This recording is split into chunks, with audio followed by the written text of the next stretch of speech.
Randy Smith is the fastest man in the 750cc pushrod class, setting a world speed record on his 1970 partially streamlined BMW R75. Last year he posted a top record speed of 120.357 miles per hour, and now he's back to top his personal best.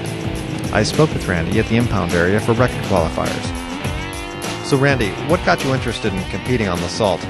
Well, Dave, when I was a kid in the 60s, I used to watch the stuff on TV, Wide World of Sports and that, and read about Craig Breedlove and the Spirit of America and all the high-speed things that they were doing out here, and I always wanted to come out here. I never really had the chance to do it before that, but it was just always a goal of mine that I set that there was one of these days I was going to come out here to the Bonneville Salt Flats. So you chose to run on a BMW. Why did you make that choice? Well, that's what I know. I restore old BMWs, have been for quite a few years, and when I decided to come out here, at first I decided to come out here as a spectator and just come out with some friends that have been running out here for years. And then I started looking at the record book, and I saw that there was a class for the 750 pushrod gas category, which my BMWs fall into, and I had enough spare parts in my shop to build one. So I just said, okay, let's do it. So I started putting one together, and instead of coming as a spectator last August, I came as a rider. So what's it like to ride on the Salt, and what are you thinking about when you're out there? Well, it depends on if it's the first run of a meet.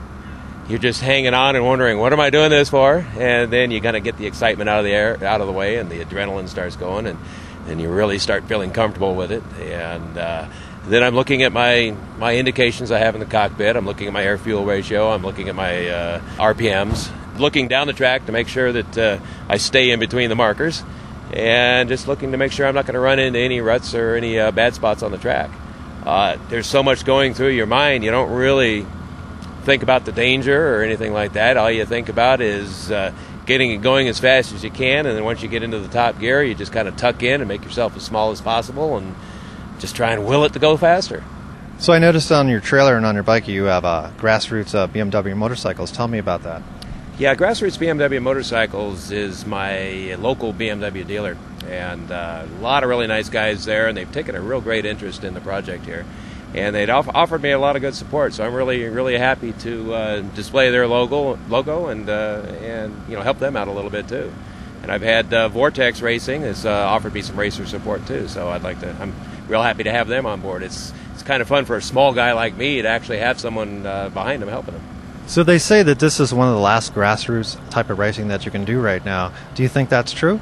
Oh, I think that's absolutely true. You have people out here running anything from a 50cc motorcycle that they may have paid $100 for to the big guys out here that are running $100,000 and up cars. So it's a racing that's not been taken over by the big guy, and most of the people out here are running things that they've built by themselves with their own hands. Now your BMW started life as something else. It looks a little stretched right now. How did that happen? Well, it's a matter of the choice of gearing with the old BMWs. They only made a couple different final drives on the gear ratios. I like to be able to have the selection of changing gear ratios to try and get the speed that I want. And so I decided to build a conversion box that converted the drive shaft to chain drive. And with doing that, I had to extend the frame about 14 inches. So I actually took two old frames, cut them up, put them back together and strengthened them. And then I'm running a modern Yamaha R6 front end and R6 rear end. And that helped out a lot because now I've got the modern speed rated tires. Okay, 114 yesterday, 124 this morning. What changed? Yeah, I designed an airbox to take a ram air out of the front of the bike and hopefully give me a little bit of pressure on the carburetors. But I think it worked out too well because I overpressured the carburetors and it made the carburetors run really lean, and I just couldn't get up to the RPM that I was trying to get up to. So I just took the airbox off and sealed up the hole and ran it that way, and I got up to 124 and change. It was running good, but I couldn't find fifth gear. So I'm just running up to fourth gear. I should be able to get into the 130s if I could find fifth gear, but I just can't seem to do it so far. So what do you think the problem with fifth gear is? An old BMW transmission.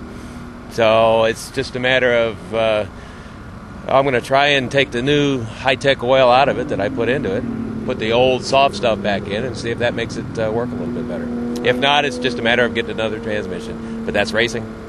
After you got that record run, you had to bring your bike in for impound. Tell me about that process. Well, you have to make a run to qualify for the record, and the run has to be faster than an existing record. Then you bring your bike into impound, and they lock it up in this area for the night, so there's no funny business going on.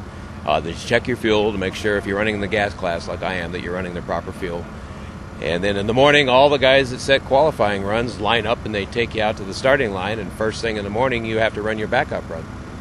And so you run your backup run, and then if that is also over the record, they'll take the average of those two runs, and that's what the record will be.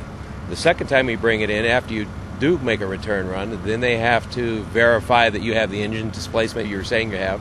So right now the bike is in the trailer. I've pulled the head off the bike, and I'm waiting for an inspector to come along, and he's going to measure the displacement of the cylinders and to throw the pistons and figure it all out with his calculator and tell me exactly what my displacement is. So do you have any plans to run a different bike in the future? Yeah, I'm going to start building a new bike this winter. I like the 750 class that I'm running, and I like the push ride class as I'm running with older motorcycles. I really get a lot of satisfaction with taking the old motorcycles and making them go a lot faster than they were designed to go. So I really enjoy that. I'm going to run a Harley-Davidson based 750 motor, so it's going to be more streamlined. I should be able to get more horsepower out of it. So with the combination of the better streamlining and the more horsepower, I think I'm going to be able to take my own records again. It seems as though there's something very special about the Bonneville Salt Flats. I just can't think of a more fun place to be right now. This is just the most fun. I set my goal to come here as a kid, and the day after I retired, I had my bike loaded up last year, and I was out here headed for the Salt Flats, and now I'm living my retirement. I'm really enjoying it. That's awesome. Thanks very much. All right, thank you, Dave.